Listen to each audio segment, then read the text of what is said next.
நீட்டு பற்றி இவர்கள் தப்பாக ஒரு கருத்தை உருவாக்கணும். அதுக்கு காரணம் நீட் இவர்கள் வருமானத்தை முற்றிலும் காலி பண்ணிடுச்சு. இல்லை, இங்கே 2 திராவிட கட்சிகளும் எதிர்க்கிறாங்க, இங்கே உள்ள சிபிஎம் பார்ட்டியும் எதிர்க்கிறாங்க. சிபிஎம் ஏங்க எதிர்க்கிறாங்க? அவனை பைத்தியமா அவனுக்கு? இதுதான் சொல்கிறேனே, அவன் கொள்கை கோட்பாடெல்லாம் போய் ரொம்ப வருஷம் ஆச்சு. இப்போ தாவேகா பூசா வந்தாலும் நமக்கு எதுக்கு வம்பு, இப்படியே போயிடுவோம் அப்படின்ட்டு. இப்போ எவ்வளோ பேர்னா 630 பேர் போன வருஷம். 40 எங்கே, 630 எங்கே? நாங்கள் தான் வழக்கை தொடர்ந்தோம், அது பேரில் தான் வழக்கே போட்டாங்க. இப்போ அவர் அந்த கட்சியில் சேர்ந்தோன்னா வழக்கை வாபஸ் வாங்குறாங்க. அது எங்களுக்குலாம் சொல்லணும். நீங்கள் இந்த சட்டசபை எந்த சட்டசபையும் இல்லாத அளவுக்கு பெரிய கலாட்டாலாம் நடக்கும். ஸ்டாலின் உம்மான்னு அது சாட்டை துட்டை கொடுத்து சாட்டை உம்மா சார்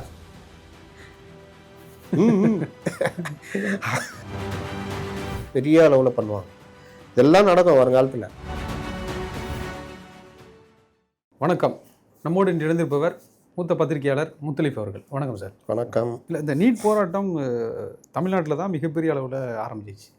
ஆனால் ஏன் இங்கே இதை பெரிய அளவில் இங்கே இருக்கிற கட்சிகள் அதை முன்னுக்கு கொண்டு போகலை? இது நீட் போராட்டம் தமிழ்நாட்டில் தான் மிகப்பெரிய அளவில் எப்போ ஆரம்பிச்சது? 2021, 2016, 17 அந்த டைமில் என்ன பண்ணாங்க? அந்த நீட்டுக்கு எதிர்ப்பாக ஆர்ப்பாட்டம் பண்ணாங்க, வச்சாங்க. அப்புறம் அவ்வளோதானே. பெரிய அளவில் மாணவர்கள் எல்லாம் திரண்டலாம் ஒன்றும் கிடையாது.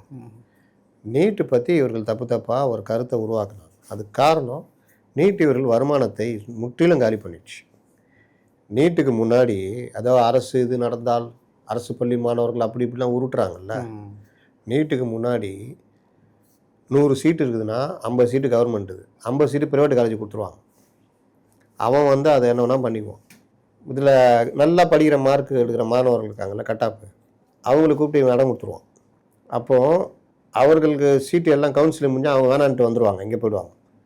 அப்போ அந்த இடத்துல வேறு யாரையாவது போடுற மாதிரி இருக்குன்னா, இங்கே மற்ற மாணவர்கள் வேறு வழி இல்லாமல் இங்கே வராங்கல்ல, அவர்கள்ட்ட ஒரு ரேட் ஃபிக்ஸ் பண்ணி சம்பாதிக்கிறது. இந்த மாதிரி பல விஷயங்கள். நீங்கள் சாதாரணமாக உள்ளே போகிறதுனால 20 லட்சம், 30 லட்சம், 40 லட்சம், 50 லட்சம் இப்படி ஃபீஸு. நீட்டு சுத்தமாக குறைச்சிச்சு. இப்போ உங்களுக்கு நீட்டு மூலிமா ப்ரைவேட் காலேஜுக்கு அனுப்புகிறாங்கன்னா 4 லட்ச ரூபா இல்லை 5 லட்ச ரூபா ஃபீஸ். மேனேஜ்மெண்ட்டு கோட்டாவில் போனால் 15 லட்ச ரூபா தான் வாங்கணும். ப்ரைவேட்டு காலேஜுங்க எல்லாம் 50% சீட்டை கவர்மெண்ட் இதுக்கு கொடுத்துடணும். இதெல்லாம் எவ்வளோ காண்டாகும். இதெல்லாம் நடத்துகிறவங்க யார்? ஆளுங்கட்சியை சேர்ந்தவர்கள், முன்னாள் அமைச்சர்கள், அவர்கள் இவர்கள் எல்லா கட்சியிலும் இருப்பாங்க. இவங்க எல்லாத்துக்கும் அந்த நீட்டு ஒரு கடுப்பாக தானே இருக்கும். அதுதான் காரணம். இல்லை, இங்கே 2 திராவிட கட்சிகளும் எதிர்க்கிறாங்க, இங்கே உள்ள சிபிஎம் பார்ட்டியும் எதிர்க்கிறாங்க. சிபிஎம் ஏங்க எதிர்க்கிறாங்க? அவனை பைத்தியமா அவனுக்கு? இதுதான் சொல்கிறேனே, அவன் கொள்கை கோட்பாடெல்லாம் போய் ரொம்ப வருஷம் ஆச்சு. நான் கேட்குறேன், ரொம்ப சிம்பிளாக கேட்குறேன். சிபிஎம் ஒரு தேசிய கட்சி தானே. கேரளாவில் போராட்டம் நடத்துனாங்களா எஸ்எஃப்ஐ டைஃபி இந்த இதில் என்னன்னு சொல்லி பாட்டினாங்க, ஃபேர் நீட். காக்ரோச் போராட்டம்னா ஃபேர் நீட், இவங்க பேன் நீட். நீட்டு வேண்டாம், அவர்கள் நீட்டை முறைப்படுத்து. அங்கே இருக்கிற எஸ்எஃப்ஐ டைஃபி நீட்டு வினாத்தாள் மோசடி இதெல்லாம் முறைப்படுத்து. இங்கே இருக்கிற எஸ்எஃப்ஐ டிவைஃபை நீட்டு வேண்டாம். நீட்டு வேண்டாம்னு யார் சொல்கிறா? இந்தியாவிலேயே திமுக மட்டும்தான் சொல்லுது. திமுக சொல்லி இந்த பிரச்சனைனால அதிமுக பயந்துச்சு. எங்கே நம்ம வேணும் இல்லை முறைப்படுத்துன்னு சொன்னால் பிஜேபி பி டீம்னு சொல்லுவாங்கன்னு அவனும் வேணான்றான். இப்போ தாவேகா பூசா வந்தாலும் நமக்கு எதுக்கு வம்பு, இப்படியே போயிடுவோம் அப்படின்ட்டு அவங்களும். கடவுளுக்கு காட்டுறேன்னு ஒரு படத்தில் வடிவேல் சொல்லுவார்ல, 100 ரூபா வாங்கிட்டு கடவுள் தெரிலன்னொன்னே ஒருத்தன் தெரிலன்றுவான், உன் பொண்டாட்டி பத்தினி இல்லைன்றுவாப்புல வடிவேல். ஒரு பெரியவர் பார்ப்பார், கடவுள் தெரிறாருன்னுவார். பக்கத்தில் அவன் கேட்பான், ஏம்பா என்னையா தெரியுது, நீ என்னையா உளறிட்டு இருக்கிற அப்படின்னு. 100 ரூபாக்காக என் பொண்டாட்டியை பத்தினி இல்லைன்னு சொல்லணுமா? அவன் ஏமாத்திரம் எனக்கு தெரியும், அதுக்காக நான் கடவுள் தெரிலன்னு வச்சுக்க என் பொண்டாட்டியும் பத்தினி இல்லைன்றுவான். அதுக்கு 100 ரூபா போனால் பரவாயில்லன்னுவாப்புல. அந்த மாதிரி கதை தான் இன்றைக்கி தாவேக கதைலாம். நீட்டில் இருக்க நல்ல விஷயங்கள் பேசினாலே பிஜேபி டீம்ன்றாங்க. அதனால் இங்கே ஒரு மாஃபியா மாதிரி இவங்க இருக்காங்க. இதில் சிபிஎம்மும் உடந்த, சிபிஐயும் உடந்த, அப்படியே இந்த லாடங்கட்டை ஊத்துற மாதிரி போயின்னு இருக்காங்க. இல்லை, அப்போ ஏன் தமிழக அரசு 7.5 இப்போ 10% கொடுக்க வேண்டிய அவசியம் என்ன இருக்குது? அவசியம் நீட்டு இங்கே இருக்கிறதுனால இவர்கள் நீட்டை வச்சுக்கிட்டு பெரிய அரசியல் பண்ணாங்க. அப்போது அதில் இருந்து அரசு பள்ளி மாணவர்களுக்கு இது இல்லை அது இல்லை, அவர்களுக்கு சீட்டு கிடைக்கல, ஐயோ இந்த அதிமுக அடிமை ஆட்சி அப்படி இப்படின்லாம். ஆனால் உண்மை என்னென்னா, நீட்டுக்கு முன்னாடி அதிகபட்சம் அரசு பள்ளி மாணவர்கள் மருத்துவம் பயின்றது 40 பேர் ஒரு வருஷத்துக்கு. குறைந்தபட்சம் எவ்வளோ தெரியுமா? 13 பேர். அப்போது எடப்பாடியார் என்ன பண்ணுறாரு, சரி இது ஒரு தீர்வு கொண்டு வரணும்னு 7.5% உள் ஒதுக்கீடு கொடுக்குறாரு. இப்போ 100 சீட் இருக்குன்னா 15 சீட் ஆல் இண்டியா கோட்டாக்கு போயிடும். 85 சீட்டில் 7.5% அரசு பள்ளி மாணவர்களும் ஒதுக்குறாரு. இப்படி ஒதுக்குனால அந்த கோட்டாவில் அரசு பள்ளி மாணவர்கள் படிக்கிறாங்க. இப்போ எவ்வளோ பேர்னா 630 பேர் போன வருஷம். 40 எங்கே, 630 எங்கே? அப்போ நீட்டு நல்லதா கெட்டதா? புரியுதா? இல்லை இப்போ நீட்னாலையா இல்லை இந்த பெர்சன்டேஜ் கொடுத்ததுனாலயா? நீட்டு அதோட சேர்த்து இந்த பர்சன்டேஜ் கொடுத்தது ரெண்டும் தான். முன்ன நீங்கள் ஆல் இண்டியா கோட்டாவில் 15% நீங்கள் எய்ம்ஸு ஜிப்மர் எல்லாம் போய் நீங்கள் படிக்க முடியாது. இப்போ நீட் எழுதுனீங்கன்னா, நீட் ஒரே எக்ஸாம் இந்தியா ஃபுல்லாக, நல்ல கட் ஆஃப் வாங்கிட்டீங்கன்னா நீங்கள் எய்ம்ஸ்லேயே போய் ஜாயின் பண்ணிக்கலாம். எங்கே தோணுதோ அங்கே போய் 15% போய் சேர்ந்துக்கலாம். இந்த மாதிரி பல வசதி இருக்குங்க. ஃபீஸ் முதல்ல கம்மிங்க நீட்டில். தனியார் இப்போ இவங்க மருத்துவக் கல்லூரி கொள்ள அடிச்சுருந்தான். இப்போ தனியார் மருத்துவக் கல்லூரி கொள்ள அடிக்க முடியலல்ல, அதுக்கு பதிலாக என்னம்மா பண்ணுறான், டீம்டு யூனிவர்சிட்டியாக மாற்றுறான். அப்படி மாற்றினா ஸ்டேட் கவர்மெண்ட்டுக்குள்ளே வரமாட்டான், ஃபீஸை அவனை நிர்ணயிச்சிக்கலாம். இப்போ ஒரு 5 பேர் ஓடினாங்களே, அதில் வந்து இந்த கிட்னி மேட்ரு வந்துச்சுல்ல, அவங்க மெடிக்கல் காலேஜும் தான் டீம்டாக மாற்றுறாங்க. ஆனால் ஸ்டேட் கவர்மெண்ட் பர்மிஷன் எல்லாமே பண்ணுறாங்க. இந்த கேப்பை பயன்படுத்தி ஏதோ ஒன்று பண்ணிடுறாங்க. இப்போ அதுக்கு மறு விசாரணைக்கு உத்தரவிட்டுருக்காங்க. இவர்கள் எல்லோரும் நீட்டை எதிர்க்கிறதுக்கு அடிப்படை காரணமே லாப நோக்கம் தான். இவர்களுக்கு வருமானம் போச்சு. சரி, கம்யூனிஸ்ட் கட்சி உங்களுக்கு என்ன பிரச்சனை? நீங்கள் ரோட்டில் தானே நிற்கிறீங்க, நீங்கள் என்ன மெடிக்கல் காலேஜாக நடத்துறீங்க? ஏன் கொஞ்சமாவது அறிவு வேணாமா? வேற என்ன சொல்கிறது? நம்ம தாவேகா அரசு இப்போது நிதிநிலை அறிக்கை வெளியிட போகிறாங்க. அவர் மரியஜான் பேசும்போது நிதிநிலை அறிக்கையில் நாங்கள் அந்த பார்ட்டி ஃபண்டை பற்றி வெளியிட போகிறோம் அப்படின்னு தொடர்ந்து இங்கே சட்டமன்றத்துக்கு வரும்போது எல்லாமே இப்படி திமுக மீது பார்ட்டி ஃபண்டு இதை வெளியிட போகிறோம், திமுக இவ்வளோ ஊழல் செஞ்சிச்சு அப்படின்னு தொடர்ந்து இவங்க இதையே செஞ்சுக்கிட்டு இருக்காங்க. நிதிநிலை அறிக்கையில் நாங்கள் என்ன செய்ய போகிறோம் அப்படிங்கிறத சட்டமன்றத்தில் இவங்க பெருசாக பேசுறது இல்லை. ஆனால் 20,000 கோடி வரைக்கும் அப்படின்னு யார் சொல்கிறா? திமுக சார்பில் தான் என்ன சொல்லுவாங்க, 20,000 கோடி வரைக்கும் இப்போ 2 மாசத்துல இவங்க கடன் வாங்கிட்டாங்க அப்படின்னு. திமுக பார்ட்டி ஃபண்டுன்ற பேரில் வாங்கினாங்கன்னு யார் சொல்ல முடியும்? நீங்கள் நான் சொல்ல முடியுமா? டேட்டா இருக்கவங்க தான் சொல்ல முடியும். டேட்டா யார்கிட்ட இருக்கும்? ஆளுங்கட்சியில் தான் இருக்கும். அப்போ அவங்க அதை வெளியிடுறாங்க, நல்லது தானே. நீங்கள் வாஷிங் மிஷின் வைத்துள்ளார்கள், அதிமுகவிலிருந்து சேர்ந்தவுடன் அந்த வாஷிங் மிஷின் போட்டு எடுத்து பண்ணுறாங்கன்னு கூச்ச நச்செல்லாம் பேசுனீங்களே, வைத்தியலிங்க யார்? 28 கோடி ரூபா அந்த வீட்டு வசதி வாரியத்தில் இருக்கும்போது ஓப்பனாக அந்த பிரச்சனையாகி நீங்கள் தான் வழக்கு பதிவு பண்ணீங்க. அது இடி வரைக்கும் போயிடுச்சு. இப்போ அந்த வழக்கில் அவர் பெருசாக சிக்குவார். அவர் என்ன பண்ணுறாரு, திமுகவில் சேர்றாரு. சேர்ந்தவனு என்ன பண்ணுறீங்க, நீங்கள் வச்சுருக்க வாஷிங் மிஷின் அவர் போட்டோ எடுத்து அவரை நியாயமான காமிக்கிறீங்க. லஞ்ச ஒழிப்புத்துறை போலீஸார் வழக்கை வாபஸ் வாங்குறாங்க. ஏன் வாபஸ் வாங்கினா காரணம் சொல்ல மாட்டேங்கிறாங்க. வழக்கு தொடுத்தது அறப்போர் இயக்கம், அவங்களுக்கு கூட தகவல் சொல்லலை. அவங்க என்ன பண்ணுறாங்க, கோர்ட்டுக்கு போகிறாங்க. போய் நாங்கள் தான் வழக்கை தொடர்ந்தோம், அது பேரில் தான் வழக்கே போட்டாங்க. இப்போ அவர் அந்த கட்சியில் சேர்ந்தோன்னா வழக்கை வாபஸ் வாங்குறாங்க. அது எங்களுக்கெல்லாம் சொல்லலை. வழக்கை எப்படி வாபஸ் வாங்க முடியும்? குற்றம் நிரூபிக்கப்பட்டிருக்குது பாருங்கள் உள்ளது அப்படின்னோன்னா கோர்ட்டு கவர்மெண்ட்டை பதில் கேட்குது. அதுலேயும் கவர்மெண்ட்டு மாறிடுது. இந்த கவர்மெண்ட் வந்து நாங்கள் ரீஇன்வெஸ்டிகேஷன் பண்ண போகிறோம்னு சொல்லிடுறாங்க, லஞ்ச ஒழிப்புத்துறை. இப்போ என்ன சொல்லுவாங்க, இப்படித்தான் ஒவ்வொரு விஷயத்துலையும் உண்மைகள் மறைக்கப்படுது. இதை மறைக்கிறதுக்கு நீங்கள் இந்த சட்டசபை எந்த சட்டசபையும் இல்லாத அளவுக்கு பெரிய கலாட்டாலாம் நடக்கும். ஏன்னா இவர்கள் இந்த மாதிரி பார்ட்டி ஃபண்டு இதெல்லாம் வெளியிடறாங்கல்ல, பெரிய அமளித்து மொழிலாம் நடக்கும். நீங்கள் வேணா பாருங்க. இல்லை இவங்க இந்த 2 மாதத்துல 20,000 கோடி கடன் வாங்கியிருக்காங்க அப்படிங்கிறது உண்மைதானா? அது ஏங்க 2 மாதம் இல்லை, 3 மாதம், ஒரு காலாண்டு. அது வந்து ஒவ்வொரு செலவு இதுக்காக வாங்குவாங்க. அது வழக்கமான நடைமுறை தான். இல்லை அதிகமாக இருக்குன்றாங்க. அவங்க 39,000 கோடி ரூபா வாங்கியிருக்காங்க போன கவர்மெண்ட்டு. கடைசி 3 மாதம் 25-26 கடைசி 3 மாதம் 39,000 கோடி ரூபா டிஎம்கே கவர்மெண்ட் வாங்கியிருக்கு. நம்ம சொல்ல டிஎன்பிசி இதுலேயே கேள்வி பதிலையே அது பதிலாக வந்திருக்கு. இது இவங்களாம் என்ன தெரியுமா, எவனுக்கும் எதுவும் தெரியாதுன்னு போகிற போக்கில் எதையாவது அடிச்சு விட்றது. ஒருத்தன் கேட்குறான், ஒருத்தன்ட்ட போய் கேட்குறான், அவன் இப்போ தாவாக்கா தொண்டர் பாவம், அவனுக்கு ஒன்றும் தெரில. நீட்டை கொண்டு வந்தது யார் காங்கிரஸும் திமுகவும் அவன் சொல்கிறான். 2010 நீட்டை அமுல்படுத்தினது யாருன்றான் அவன்.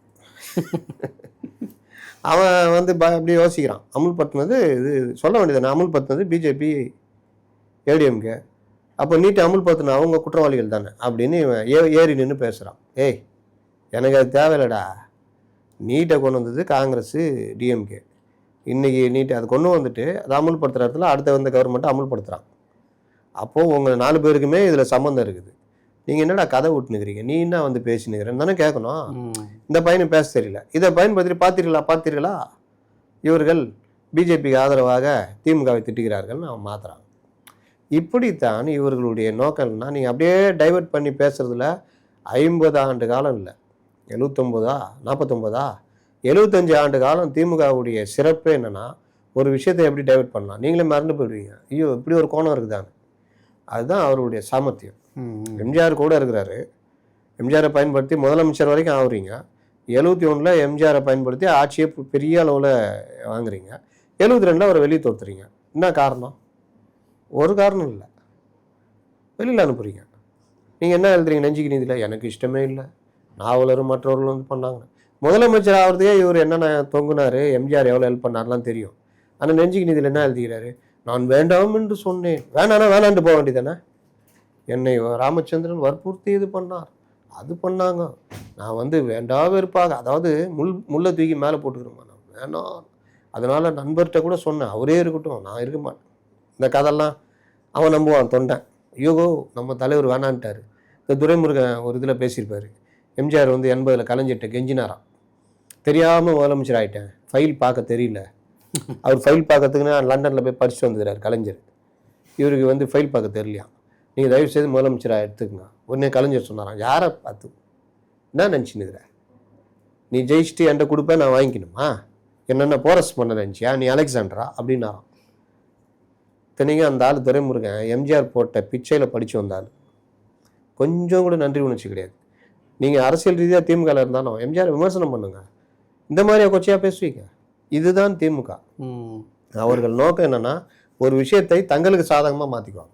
உலகத்திலேயே ஆகச்சிறந்த அறிவாளி யாருன்னா திமுக தலைவர்கள்ன்றாங்க. அதில் கூட அடிப்பிடிங்க இருக்கும்ல, போர்வால் கேடயம் இதெல்லாம். இந்தியாவிலேயே சிறந்த முதலமைச்சர் யார், ஸ்டாலின் சொன்னாங்கல்ல. அந்த டைமில் இவர்களுடைய அந்த இதெல்லாம் செட்டப்லாம் வச்சுக்கிட்டு இந்த இந்தியா டுடேன்னு ஒரு பத்திரிக்கை, அந்த இது எல்லாத்துலேயும் இந்தியாவிலே 2வது முதலமைச்சர், முதல் முதலமைச்சர், பெரிய இதெல்லாம் போட்டாங்க. இந்தியாவிலேயே சிறந்த முதலமைச்சர் சொல்லணும். இந்தியாவிலே சிறந்த முதலமைச்சர்னு மக்கள் சொல்லணும். சவுத் ஆப்பிரிக்காவில் பேனர்ல இதெல்லாம் காண, அது ஒரு பெரிய கூத்து. அது ஸ்டாலின் உம்மான்னு, அது சாட்டை துட்டை கொடுத்து சாட்டை உம்மான்னு 2 நாளில் கூட அது சாய நிற்கல. இதெல்லாம் அந்த காலம் வந்து மாறிடுச்சிங்க. முன்னெல்லாம் தான் ஒரு பொய் ரொம்ப நாளைக்கு இருக்கும், இப்போலாம் பொய்க்கு டைமே இருக்க மாட்டேங்குது. 2-3 நாளில் அந்த பொய் கலைஞ்சிடுது. இன்னும் இவர்கள்ட்ட ஒரு பிரச்சனை, பொய் சொல்லி அது 100 பேர்கிட்ட போயிடும், உண்மையை நீங்கள் சொல்லும்போது 10 பேர்கிட்ட தான் போகும். இந்த பொய் தான் நிற்கும் எப்போவுமே. அதில் தான் இவங்க ஜெயிச்சுக்கிட்டே இருக்காங்க ஒவ்வொரு விஷயத்துலையுமே. அதனால் இவர்களுடைய இந்த இதுதான் நீட்டை பற்றி, நீட்டை நாங்கள் தான் முதல்ல எதிர்த்தோம் அப்படின்னு கனிமொழி பேசுகிறாங்க. நீட்டை நாங்கள் தான் எதிர்த்தோம்னா நீட்டை யார் கொண்டு வந்தான்னு பேசுவாங்களா அவங்க? 2010 காங்கிரஸ் கொண்டு வரும்போது நீங்கள் எதிர்க்க வேண்டியதுதானே, அதிர்ச்சியில் ஓட்டு போட்டீங்க. அதனால் இவர்கள் எல்லாமே இவர்கள் நினச்சது தான், இவர்கள் சொல்கிறது தான். எம்ஜிஆர் நான் எதுக்கு விட்டேன்னா, அவரை வந்து அவ்வளோ பேசினவங்க 72 அவர் வெளியில் போனோன்னா மலையாளின்னு திட்டினாங்க, அவருதா. அப்போ 72 வரைக்கும் அவங்க கட்சிக்குள்ளே வச்சுக்கிட்டு அவரை பயன்படுத்திட்டு அவரை காசை வாங்கி தின்னுக்கிட்டு, எம்ஜிஆர் ஒரு படம் புக் ஆச்சுன்னா 3ஆக பிரிப்பாராம் சம்பளத்தை. ஒரு சம்பளம் அவருடைய வீட்டுக்கு அந்த இதுக்கு, இன்னொரு சம்பளம் பொது காரியத்துக்கு ஜனங்களுக்கு, அதுக்கு 3வது திமுக. யார் திமுகவில் வந்து உதவி கேட்குறவன், அவருக்கு அவ்வளோ பற்று திமுக மேலே. திமுகவில் இருக்கிறான், அவன் குடும்பத்தில் யாராவது படிக்கிறானா, அந்த முரசொலி அலுவலகத்துக்கு போயிடுவாரான். ஒரு படம் அட்வான்ஸ் வாங்குறான்னா அன்றைக்கி முரசொலி அலுவலகமே ஜாலியாக இருக்குமா. லீவு போட்டு இருப்பான்ல 10 நாள், அம்மா உடம்பு சரியில்லை, எல்லாத்தையும் டைப்பாய்டில் கிடப்பான், வர முடியாதுங்க, நடக்கக்கூட முடியலங்க அப்படின்னு. எம்ஜிஆர் அங்கே ஒரு படத்துக்கு அட்வான்ஸ் வாங்கிறாருன்னு இவன் வந்து அப்படி ரெடியாகி வந்து அங்கே நிற்பான். எல்லாம் அன்றைக்கி முரசொலி 100% அட்டண்டன்ஸ். எம்ஜிஆர் வந்து உக்காந்தோடனே, அண்ணா இந்த மாதிரி புது வீடு போகிறேண்ணே, அட்வான்ஸ் காசு இல்லைண்ணே, எவ்வளோ? ஒருத்தர் குறிப்பு எழுதிக்கு வரான், ராமநாதன், வீட்டுக்கு அட்வான்ஸ். அண்ணா என் பிள்ளைய பள்ளிக்கு படிக்கணும் சேர்க்கணும். ரைட். அண்ணா என் பொண்ணு கல்யாணம் வச்சுருக்கேண்ணா, பொண்ணு கல்யாணம். இப்படிலாம் பண்ண எம்ஜிஆர் 72 வெளியே போனோன்னா மலையாளி. இதில் திமுகன்னு சொன்னோம்ல, கலைஞர் குடும்பத்துக்கு அவ்வளோ ஹெல்ப் பண்ணியிருக்காரு. அவ்வளோ ஒரு பாசம் அவருக்கு. அது சொல்லி காட்டுற பரம்பரையும் கிடையாது எம்ஜிஆர். இவங்க வாங்கினதை சொல்கிற பரம்பரையும் கிடையாது. கடைசியில் எம்ஜிஆர் மலையாளி. கொஞ்சமாவது கூச்ச நாச்சம் இல்லை, நீ வேறு ஏதாவது சொல்லி திட்டுங்க, மலையாளின்றீங்களே அப்போ அப்படியா பழகுனீங்க அவ்வளோ நாளா? இதுதான் திமுக. அவங்க நேரத்துக்கு என்ன வேணால் பேசுவாங்க. காங்கிரஸ் இவங்க எல்லாம் ஜெயிச்ச உடனே என்ன திட்டு இல்லை, எங்களை வச்சான் ஜெயிச்சிங்க, எங்களை வச்சான் ஜெயிச்சிங்க. நீங்கள் ஒரு செட்டப்புக்குள்ளே அவங்கள கொண்டு வர்றீங்க, அதுதான் மேட்ரு. அந்த செட்டப்பை அவங்க உடச்சிட்டு போனோன்னா உங்களுக்கு கோவம், முதல் போட்டவங்களுக்கு கோவம் வருது, புரியுதா? அவங்கள அவங்க கைக்குள்ளே வைக்கிறதுக்கு நீங்கள் என்ன வேணா பண்ணீங்க, அதை மீறி அரசியல் சூழ்நிலை மாறிடுச்சு, போயிட்டாங்க, அதில் இவங்களுக்கு கோவம். அதான் விஷயம். ஒரு தொகுதிக்கு இவ்வளோன்னு திமுக செலவு பண்ணியிருக்கு, அதெல்லாம் வாங்கி ஜெயிச்சுட்டு இவங்க போனோன்னா கோவம். அந்த நன்றி விசுவாசம் தான் இப்போ வரைக்கும் சிபிஎம் சிபிஐக்கெலாம் அந்த நன்றி விசுவாசம் போகவே மாட்டேங்குது. அதுதான் விஷயம். தாவேக அரசுக்கு எதிராக அரசாங்க ஊழியர்கள்லாம் போராடிட்டு இருக்காங்க. என் கையில் வந்து 10 ரூபா கூட வைக்க முடியல அப்படின்னு. ஆமாம், அதான் விதி. 20 பேர் சேர்ந்து அதாங்க விதி. இல்லை நான் போய் நடுத்தருவில் நிற்க வேண்டியிருக்கு, ஒரு பைக் ரிப்பேர் ஆகிட்டா கூட எனக்கு செலவு பண்ண காசு இல்லை, ஒரு 5000 ரூபா கூட என் பாக்கெட்டில் வைக்க. இது முன்னாடி சூப்பராக இருந்தீங்களா? அப்போ கோச்சிக்கிட்டீங்களா? இந்த மாதிரிலாம் நான் வந்து இஷ்டத்துக்கு ஏங்க நான் நேரடியாக அனுபவிச்சிருக்கேன். நீங்கள் ஆர்டிஓ ஆஃபீஸ்லாம் நான் ஒரு ஆட்டோ டிரைவராக இருக்கும்போது நேரடியாக அனுபவிச்சிருக்கேன். நேரடியாக நீங்கள் எஃப்சி போனீங்கன்னா உங்கள் வண்டி எஃப்சியே ஆகாது. அந்த எஃப்சி ஃபார்ம் போகும்ல, நம்ம ஆர்சிபு கூட தான் போகும். அதில் எந்த டிரைவிங் ஸ்கூலோ அது நம்பர் இந்த இது பென்சில் எழுதியிருப்பாங்க. ஏன்னா அவன் தான் அந்த புரோக்கர். அப்போ நம்ம வந்து போகும்போது ஒன்றுமே இருக்காது, அதெல்லாம் காமிச்சிக்கவே மாட்டாங்க, அப்படியே பார்ப்பாங்க. அந்த வண்டியில் பார்த்தீங்கன்னா பெயிண்டே அடிச்சிருக்க மாட்டான், நல்லா சோப் போட்டு கழுவி கொண்டு நிப்பாட்டியிருப்போம். இல்லையா? இப்போ தானே 2-3 மாதத்துக்கு முன்னாடி அட் ஷாப்பில் சரி பார்த்து இது பண்ணி நம்ம நல்லா பலன்னு வண்டி நிப்பாட்டியிருப்போம். இங்கே தான் இருக்காது, பிரேக் அடி, லைட் எரியாது. எப்படி எரியும்? பேட்ரி இருந்தால் தானே எரியும். அந்த டைம்லலாம் பேட்ரி கிடையாது ஆட்டோவுக்கு. அப்போ நீங்கள் ஸ்டார்ட் பண்ணால் தான் லைட் எரியும். ஆமாம், டைனமோ மாதிரி தான். நம்ம ஸ்டார்ட் பண்ணி முறுக்குனா தான் லைட் எரியும். இங்கே நம்ம செட் பண்ணிட்டு போவோம்ல, இதில் போகும்போது முறுக்கும் போது உளுண்டு பல்பு தானே, அது போயிடும். அங்கே போய் ஸ்டார்ட் பண்ணிங்கன்னா முறுக்குனா லைட் எரியாது. போயிட்டு நாளைக்கு வா, அதாவது ரெடி பண்ணிட்டு வா, நாளைக்கு வரையும் அடுத்த வாரம் வரையும் ரிஜெக்டு. ஏன்? நேரடியாக போனது. பர்மிட்டு மாற்றுறது கலைஞர் வந்து 0 பர்மிட் ஆக்கி விட்டார். அப்போ பர்மிட் மாற்ற என் புக்கை டைரெக்டாக கொண்டு போய் கொடுத்தேன். என்னாலே விட்டாங்க தெரியுமா? இங்கேருந்து அங்கே போய் ஒரு என்ஓசி வாங்கிட்டு வா, திருவான்மையூர் ஹெட் ஆஃபீஸ். அங்கே போனால் அந்த அம்மா ஆரை உக்காந்துன்னு மீன்காரனை கூப்பிட்டு வச்சு மீன் விலை பேசுனது. நம்ம வர நின்று இருக்கிறோம். அவங்க மீன்லாம் வாங்கிட்டு, என்னப்பா மேடம் மாதிரி இரு புடவைக்காரன் வர்றான், புடவை பார்த்துக்கு என்னன்னா இது தெரியுமா? லாஸ்ட்டில் என்ன சொல்கிறாங்க, நீ இது கிடையாது, நீ ஐநாவரம் ஆஃபீஸுக்கு போன்றாங்க. இதை முதல்ல சொல்லலாம்ல. இந்த மாதிரி பொதுமக்கள்லாம் வந்து உங்களை அரசு ஊழியர்களையும் போலீஸையும் இதையும் வந்து பத்திரிக்காரன் இப்போ லேட்டஸ்ட்டாக எங்கேயாவது நல்ல மதிப்பு இருக்கு. ஏன்னா அவன் நேரடியாக அனுபவிச்சிருக்கான், அதனால தான் அவனுக்கு கோவம் வருது. அவனுக்கு நீ இன்னைக்கு கவர்மெண்ட்டுக்கு அப்படிதாங்க. ஒரு அம்மா ஒரு ரைடு வருது ஒரு தடவை, பாவம் அந்த அம்மா சீட்டு எடுத்துட்டு அந்த காசை வேலைக்கு வர்ற வழியில் வாங்கிட்டு பேக்கில் வச்சுட்டு வந்துருக்குது. முறையாக சீட்டு போட்ட காசு ரைடு வந்துட்டாங்க. 85,000 ரூபா என்னமோ இருக்குது, 1 லட்ச ரூபா சீட்டு போல் பிடிச்சி. எப்படி வந்துச்சுன்னா இல்லை சீட்டு காசு நான் கிடையாதுன்னு எழுதிட்டாங்க. நீ அப்புறமா போய் நிரூபிக்கணும், சீட்டு போட்டவங்களை கூப்பிட்டு போயிடலான்னு வச்சிங்களேன். ஆனால் ரைடை பொறுத்த வரைக்கும் வரும்பொழுது உங்களுக்கு இவ்வளோ அமௌண்ட்டு தான் இருக்கணும்லாம் இருக்கான். 500 ரூபா நம்ம வச்சுருக்கலாம் போல், கூட வச்சுருந்தா மேலதிகம் ஏதோ ஒன்று சொல்லணும்னு நினைக்கிறேன். அது என்னன்றது விதி தெரியல. அப்போ அந்த மாதிரி தான் இருக்கணும்னு தான் அரசு ஊழியர்களுக்கு. ஏன் இல்லாட்டி நீ ஏன் திட்டத்துக்கு வெளியே போடுற ஜன்னல் வழியா? என் துட்டத்துக்கு ஜன்னூர்ல வெளியே போடணும்னா காண்டாவாது எனக்கு, நான் ஏன்டா போடணும்னு தானே கேட்போம். என் மச்சானுக்கு ஒரு 5000 ரூபா அனுப்ப முடியல அவசரத்துக்குங்கிறது. உன் மச்சானுக்கு அவசரத்துக்கு யாரையும் அனுப்ப முடியலன்றத வந்து சாமர்த்தியமா மச்சானை கொண்டு வந்து சேகரிங்க பாருங்க, அதான் மேட்ரு. இங்க வந்து பணம் எப்படி வாங்குறீங்க, பல வகைகள் இருக்குது. சில இதில் ஆர்டிஓ ஆஃபீஸ் எல்லாம் ஜெராக்ஸ் எடுக்கிற கடையில், இந்த போலீஸ் இதுலேயே பார்த்தீங்கன்னா அந்த டிராஃபிக் போலீஸ் அந்த பொட்டிக்கடையில் கூட வடிவேல் காமெடி கூட ஒன்று வரும் தெரியுமா சார், ஒரு பாக்கெட் சிகரெட் வாங்கிட்டு மீதி சில்லற 50 ரூபா காசையும் வாங்கி போடுவாப்புல வடிவேல். அப்புறமா இவன் வந்து சீக்கிரம் தள்ளியானோ, என்ன தள்ளி 50 ரூபா கொடு, என்ன 50 ரூபா நான் கொடுக்கணுமா, யோ நீ கொடுக்குறேன்னு தான் வாங்கிட்டு போனேன், இப்போ எத்தனை பேரையா கிளம்பிட்டு திட்டுவான் அந்த கடைக்காரன். அந்த மாதிரி போட்டிக்கடையில் கொடு, அது கொடு, வாங்குறாங்களா இல்லையா? இப்படி வந்து நிற்கிற மாதிரி இப்படி இப்படி கை வச்சு இங்கே காசு வாங்கிட்டு வந்ததெல்லாம், அந்த வண்டி வீடு எடுத்து போட்டதெல்லாம் இப்போ பார்த்தோம் லேட்டஸ்ட்டாக. செக் போஸ்ட்டில் வாங்குறது இல்லையா, இந்த ஹைவேஸ்லலாம் லாரிங்க எல்லாம் நிறுத்தி ரோட்லேயே வாங்குறதெல்லாம் விஷுவலாக வந்திருக்கு. அதனால் நீங்கள் ஃபோன்பே ஜிபேயில் வாங்கிறது இதெல்லாம் இப்போ நவீனம் மாறிடுச்சு இல்லை. நீங்கள் இவ்வளோ கண்டுபிடிச்சாலே உங்களுக்கு ஊசியில் போனால் உங்களுக்கு நூலில் போக தெரியும். அதனால் நீங்கள் நேர்மையாக நடந்தீங்கன்னா பிரச்சனை. உங்களுக்கு சம்பளம் ஏங்க ரோட்டில் இருக்கிறாங்க, இல்லை ஊழல் செய்யறதுக்கு எங்களை இந்த அரசு ஊக்குவிக்குதுன்றது. அதை எப்படி ஊக்குவிக்குது, பின்னு வைக்குதுன்னு? நீ ஊழல் பண்ணாமல் இரு போதும். சரி, இப்படிலாம் நெருக்கடி கொடுத்தா ஊழல் பண்ணுவீங்களா? நான் இதுதான் சொல்ல வந்தேன்.